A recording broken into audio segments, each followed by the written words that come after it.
Good morning mga ka-vlog. Today is magluluto tayo ng taong. Magluluto ng taong. So, huwag natin patagalin, usahan natin ang ating taong.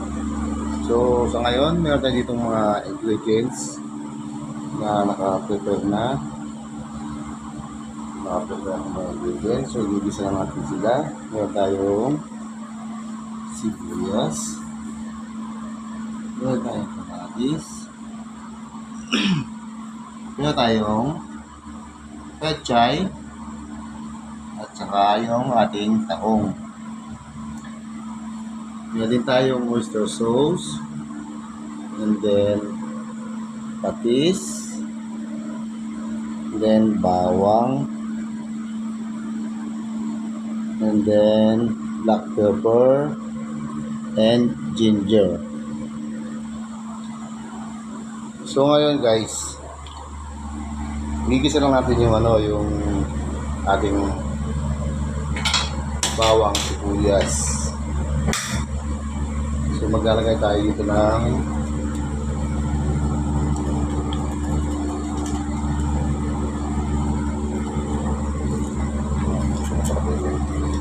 mantika. Ito na mantika. Ayan.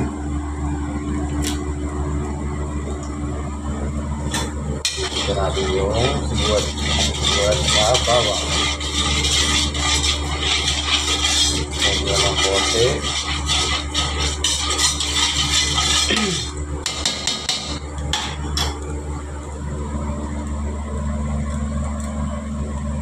Okay. So, mainit na siya.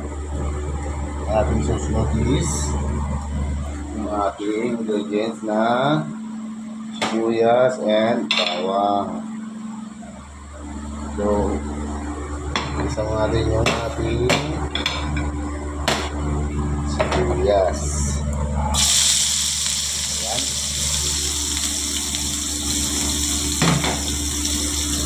So, lalagyan na natin.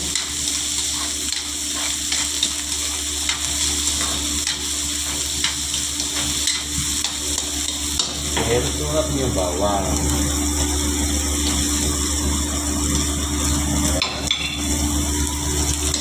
Ito natin.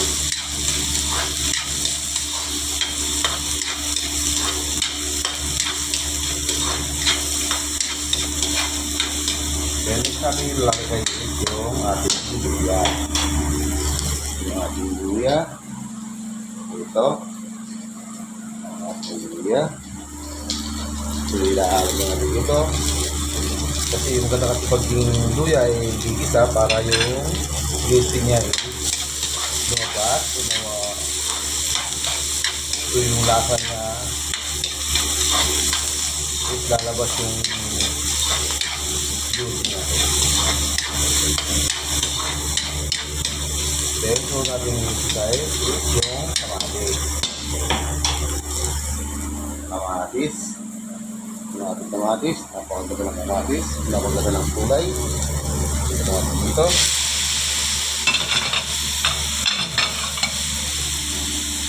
Ito lang natin.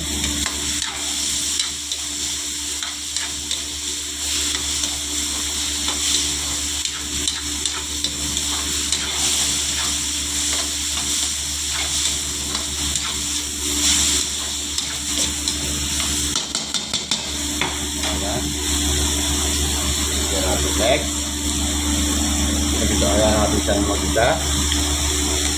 Tuloy natin.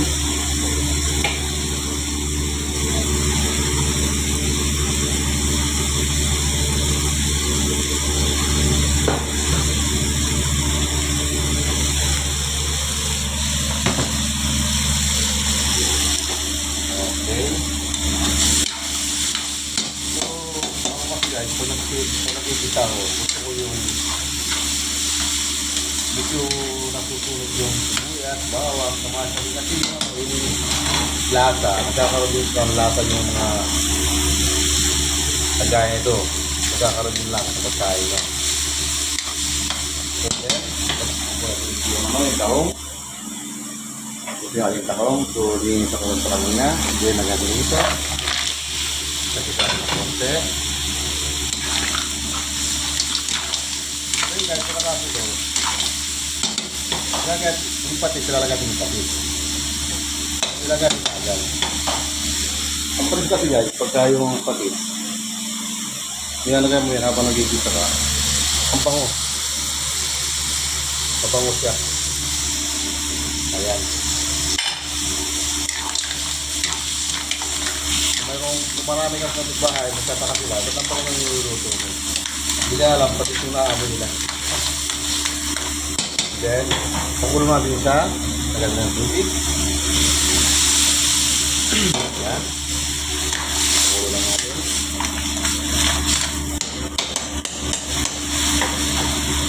Okay. Then, wait tayo ng mga 5 minutes. Then, naman lutuin niya.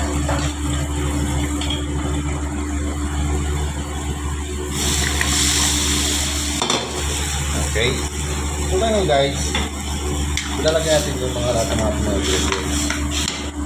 Gaya ng hot sauce, saka yung black pepper. So ito na lang yung dalawa na titira. Ito na lang yung nahuli. So hindi mo muna kasi, bago ko nilalagay, ulit ko nilalagay ito yung ano. So lagay tayo ng black pepper. Then yung oyster sauce. Ang oyster sauce guys, ang palasa yan, lalong-lalo kung sipos ang yung luto mo, napakasarap niyan. Kasi yung oyster sauce, sipos yan. Diyan mo guys ang kulay. Ang kulay niya is kulay brown. Kulay brown kasi nga doon sa ginisa atin kanina, medyo brown yung suwas, bawang at saka yung luya, kaya ganun nangyari sa roll niya. Saka naluto yung pati yung oyster sauce, hingga na rin natin. So, ganyan ang lasa niya, masarap siya.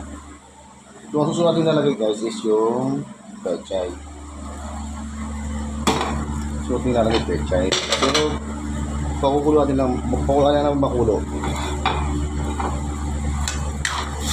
Wala natin ng mga 5 minutes and then okay na siya. Ako pag nagluluto ako ng tahong, hindi ko masyadong niluluto. Yung tama lang siya na saktong luto na siya kasi pag na-overcook kasi ng tahong, yung mga shells niya at saka yung laman nagkakaiwa-hiwalay. So pag kinain mo siya, sandok mo, wala laman, puro shells lang. So, ang ginagawa ko, hindi ko masyado niluluto masyado. So, alas ito pa rin siya. So, hindi lang siya overcook. Yan ang ng tawag. So, yan, malapit sa pulo.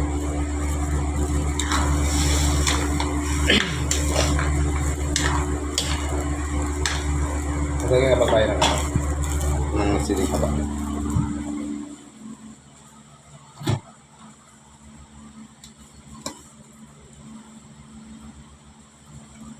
Lagyan ng siling haba para meron siyang konting anghang pag naluto.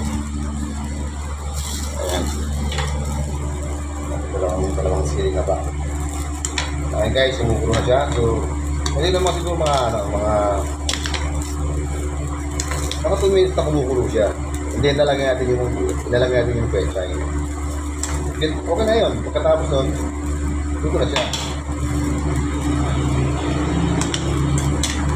Ano na siya, mo?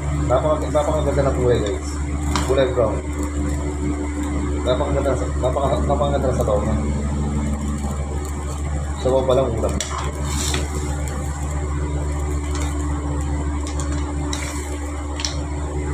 Ang guys, umubuka naman yan eh. Maalaman mo yan pagka tutulo siya. Umubuka ng pusa yan. Iba, minsan hindi umubuka yan kasi medyo ewan ko sa kanya pag di ayaw mo pa. So kung gusto niya, bumuka talaga lahat yan.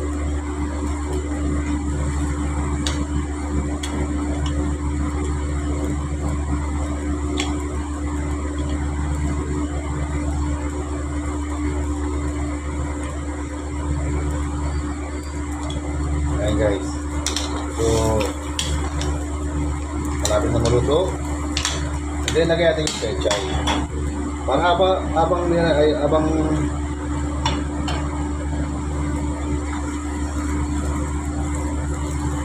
kumukulo yan, guys. Yung pechay. So, naluluto pa rin yung ano. Lalo naluluto yung tahong.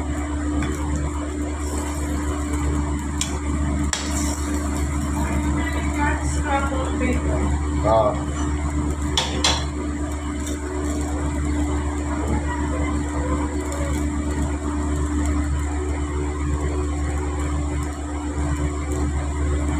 Ayan. Papulo lang natin ng konti.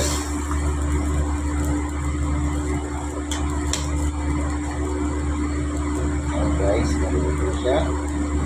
Luto tayo ng mga another 2 minutes and then okay na yun siya. At para lang kapis ng guys paluto ang ating tahong. Ay, nakuha na siya. Kasi pagka na-overcook yan, mag-iiwalay na yan sa cells niya. Kasi yung pinakakapitan niya is na-over na siya. Na-overcook. Lumilit.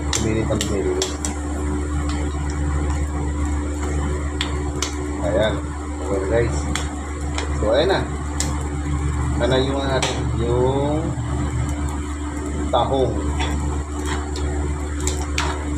Okay guys, sana meron kayo natutunan sa araw na ito. Then, lagi lang po kayo mag-subscribe sa channel ko para updated po tayo. Para lahat ng mga bagong videos natin na lumalabas, makikita nyo lagi. Ayan guys, so ilalagay dito sa bowl.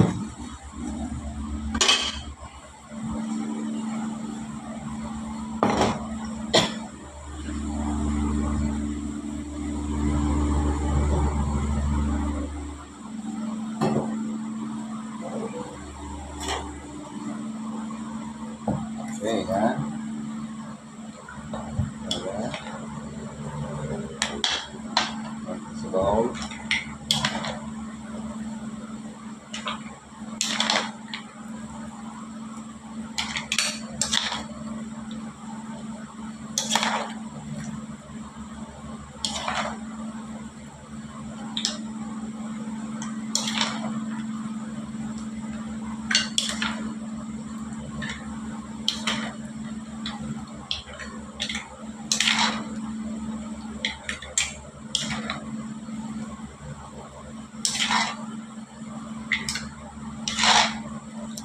Ayan, napakasarap guys. Napakasarap ng ating tahong. Sabaw pa lang guys. Yung guys, yung susubihin sa sabaw, napakaganda ng kulay. Hindi siya white, hindi brown na brown. Kasarap niya.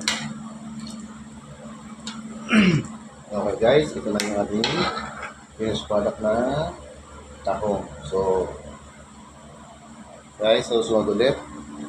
Abangan nyo ang aking susunod na video guys. So, ano na kayo guys, subscribe na kayo, subscribe. So, nandito na lang ang aking vlog. Then, mamaya ulit, abangan nyo lang po ang aking pagluto ulit. Okay, bye-bye. Thank you.